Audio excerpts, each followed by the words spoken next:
guys, no, nagbabalik tayo guys. So ayan guys, no, nasugatan na naman tayo sa slicer ng kamatis guys, no. So ayan guys, dalawa guys. Umalat talaga kasi guys. Yung isa ko kasing kasamahan guys, palaging ewan ko ba guys, kinakausap niya ako guys, tapos nanguhugas ako plato. Anong ginamitan nun? Paano naman ako makakonsentrate nun sa panghugas? Dada siya ng dada. Buti na lang, umalis na siya.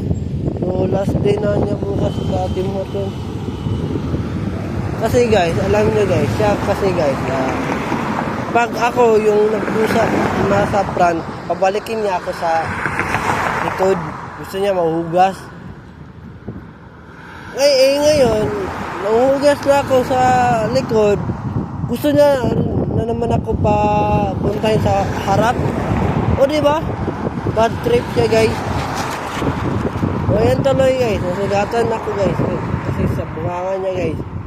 Hindi ako makakonsentrate sa paghugas kasi panay siya dada guys, no? So, panay siya dada.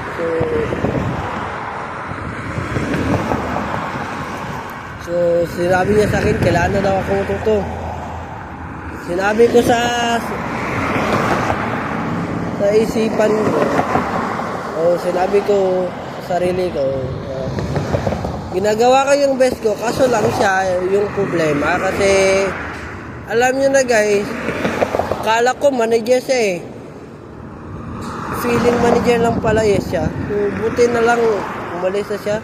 So, last shift na niya bukas. So, ayan guys, hindi na lang. So, wala nang kupal sa Tim Hortons. Meron pa pala guys. So, yan guys. Palagi ako nasusugatan kasi dahil sa kanya. Kasi, dada siya ng dada sa akin. May ginagawa ko. Opposite talaga yung utak niya. Baliktad. So, kapag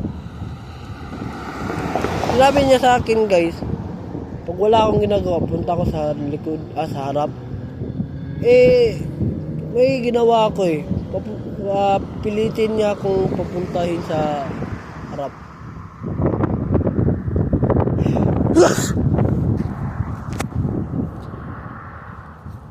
So, ayan guys, no? Pasensya na guys.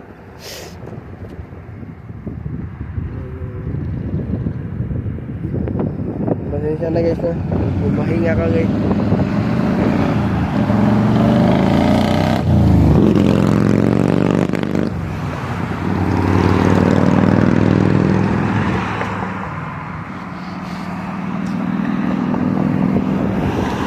Pasensya na guys, no? Tawag ito, na side view yung camera natin. Ayan eh. Yan kasi yung problema guys. Akala ko manager talaga siya eh. Yun pala na feeling manager lang pala. Dapat wag ganun kasi kung mag-feeling manager ka, baka yung taong kinausap mo ilabas niya yung tunay niya na ugali. Dapat kumbaba ka lang, no?